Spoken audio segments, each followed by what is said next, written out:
have a speaker, who is Lino Santos, the head of Portuguese National Cybersecurity Center, who is, and also the board member of ENISA, European Network Information Security Agency, who is very well placed to give us that broad picture of, so what do we mean when we say that Europe wants the digital sovereignty, and then how do we practically achieve that? Please, Lino, the floor is yours. Thank you, Thomas. Thank you all. I'd like to start by thanking ANACOM for inviting me and to praise the opportunity and importance of this subject, international connectivity, for today. Let me start by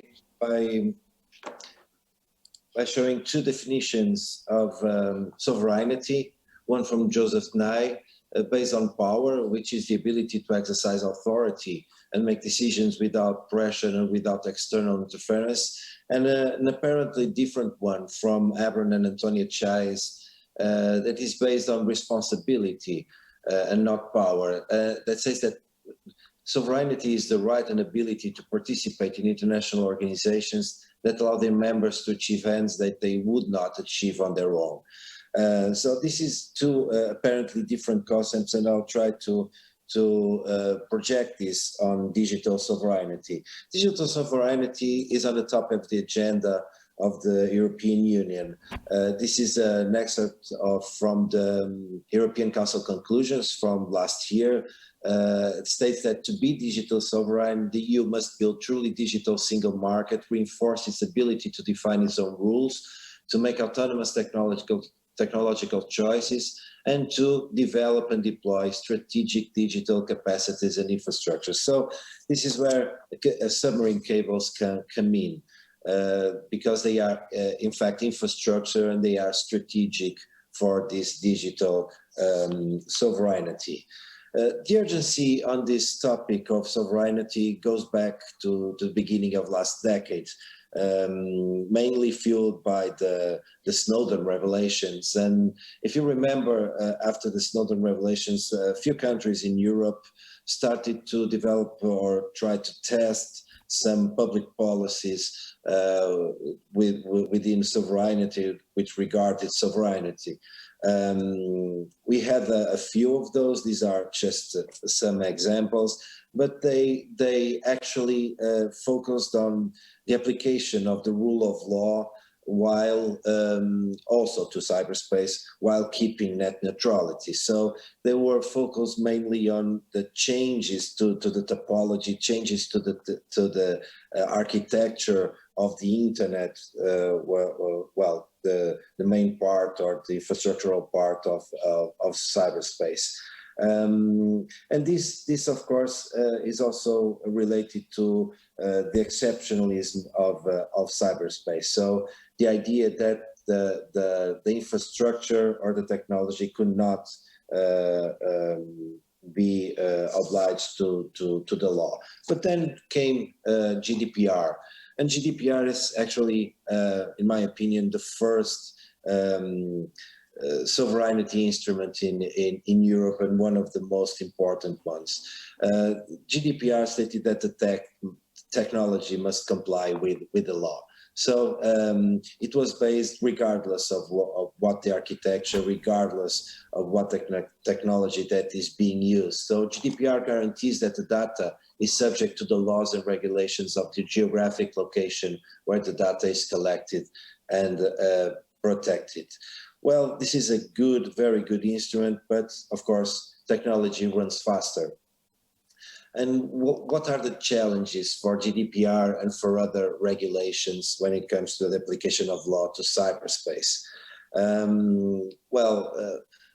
The amount of data that is being processed will increase dramatically. This is some graphics from European think tanks.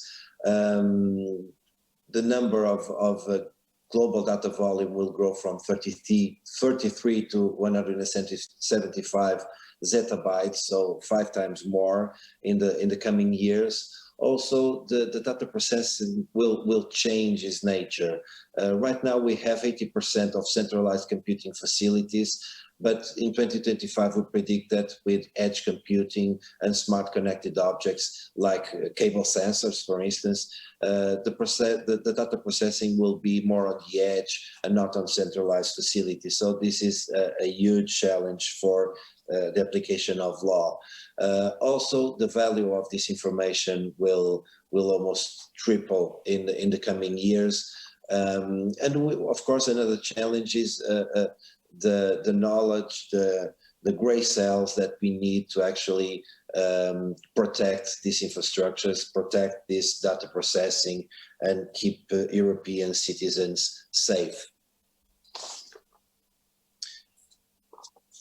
This is a map of actual cables around the world, and we have some challenges also here when it comes to the regulation or the application of the law in Europe.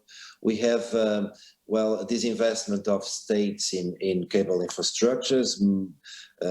Most of the cables that cross the Atlantic are right now being deployed by big tech companies. And we also have a lot of cables, very important cables that provides connectivity to other world regions for Europe that are well, that are operated by companies that are controlled by less democratic countries. So these are challenges for Europe as well. And then we have another map. This is the map of internet exchange points that actually almost collocate with cable landing places. And that show the importance of the submarine cables for the other layers of the internet infrastructures. This applies to internet exchange point, but also applies to data centers, to content deployment networks. So the landing points for submarine cables is very important for the topology of the overall cyberspace. This means that submarine cables are of paramount importance for digital sovereignty. And this is some excerpts from the declaration from the subscribing members to the European data gateways that actually states the submarine cables remain largely unregulated and undefended, and this is a vulnerability, of course. This means that we have to protect critical EU data in underlying high capacity connectivity infrastructure. We have to guarantee that, and we have to improve cybersecurity, licensing, authorization, and registration of submarine cables, and also promote accessorization projects in submarine cables. I will focus and will finish my presentation on this improving cybersecurity, pinpointing that the EU has a new cybersecurity strategy, have a new proposal for a cybersecurity strategy, as a new proposal for a network and information security directive that, brings in more